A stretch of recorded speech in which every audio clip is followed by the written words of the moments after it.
At narito nga ang kaganapan sa Malacanang sa courtesy call na naganap sa pagdating sa bansa ni Sopronio Vasquez, ang The Voice USA Grand Champion Season 26. Panoorin po natin.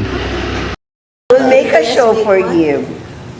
No, but I could tell nung you were singing together, talagang ano siya, enthusiastic siya. Saka Yes, sir. tuwa nung And he mas tuwa pa sa'yo nung nanalo ka eh. And he decides everything. Lahat ng song ko from my outfits, lahat po. Ah, talaga. He take time. Yeah.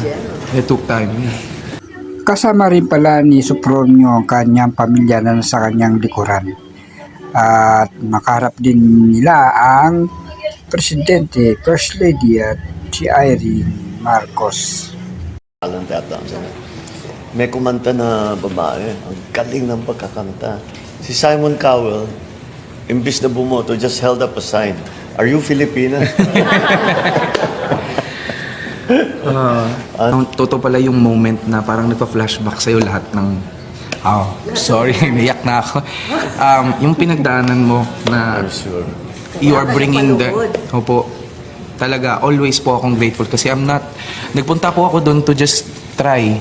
So every time na, every round na pinipili ako ni Michael Bublé, parang culmination lang siya na, I think we can make this work.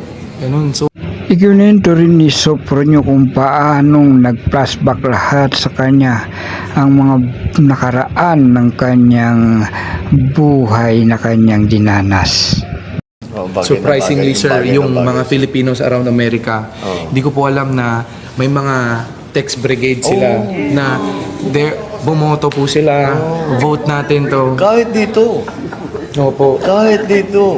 Grabe, sir. Basta boto, alam mo naman ang Pinoy, text capital of the world yan.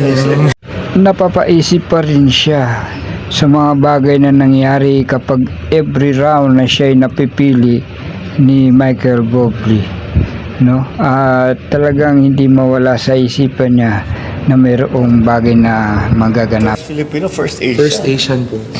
Laking bagay nun. Hindi biro yun. Hindi po, sir. Wow.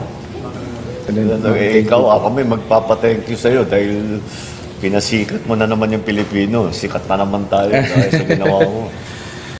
At kinagulat din ni Sopronio ang suporta ng mga Pilipino sa Amerika sa pagitan ng pag-text sa kanya o pagboto. Talagang namanga siya sa suporta.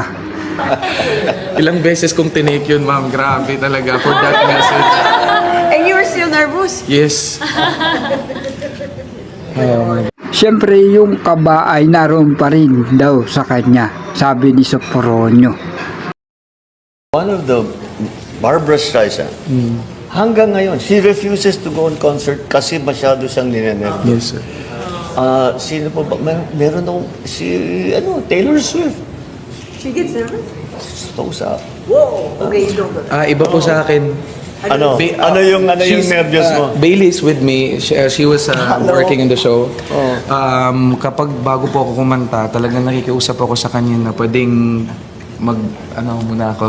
magbawas. Normal yun. Ayun nga, medyo kakaiba ang kay Sopronio kasi gusto niya magbawas. Contract. Opo, meron po akong record contract. Tapos, hopefully, magkaroon po ako ng magandang management. Si Michael Bublé po nagsuggest na since I am from Asia and the Philippines, dapat yung mag-handle is Philippines and iba yung sa Amerika para maganda po. So, maganda naman po yung number ng proposals. Kaya, At syempre, sa padang huli, hindi maaaring hindi magpaunlak ng isang awitin o higit pa si Sopronio. Kaya ngayon, paririnig niya ngayon. I have my accompaniment prepared for Okay. Well, swerte naman natin. Wow. Hindi ko expected yun. Sure. So, since I am super blessed to be in front of you, Madam and Mr. President, I prepared and I've researched a bit. You are a Beatles fan, and this is one of your favorite songs, sir. So I hope you like this one.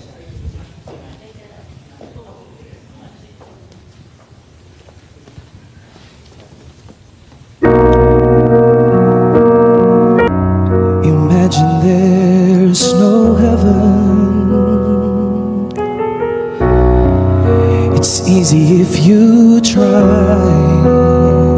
Ang hinandog na awitin ni Sopronio ay ang isa sa mga sikat na awitin ng The Beatles, ang Imagine na paborito ni Presidente. No hell below us, above us only sky. Imagine all the people living for today, and the world will be a strong. Thank you so much. Maraming salamat po, sir. Salamat po. Ano na? Wow, galing. Oo nga eh. And hindi lang po yun, Mr. President. Gusto ko pong kantahin yung winning song ko. And this is the most nerve-wracking. But I am so excited to sing my winning song, and this is called A Million Dreams.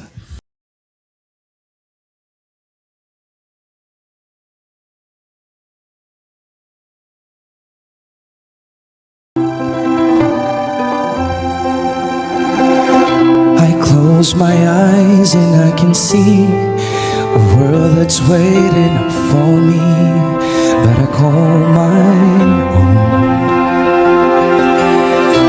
Through the dark, through the door, through where no one's been before, but it feels like home.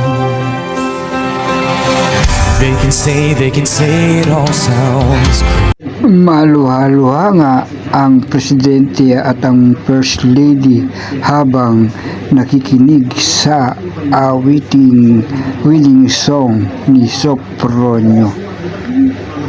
Cause every night I lie in bed, the brightest colors fill my head. A million dreams are keeping me awake. I think of what the world could be, a vision of what I see. A million dreams, it's all it's gonna take. A million dreams for the world we're gonna make. However big, however small, let me be part of it all. Share your dreams with me. We may be right, we may be wrong, but say you bring me along to the world that you see, to the world I close my eyes to see. I close my eyes.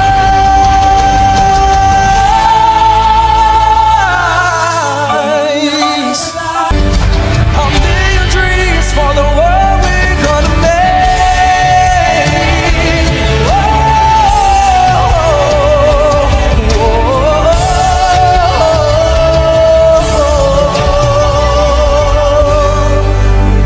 Thank you, Mr. President. A million dreams for my world who's gonna make.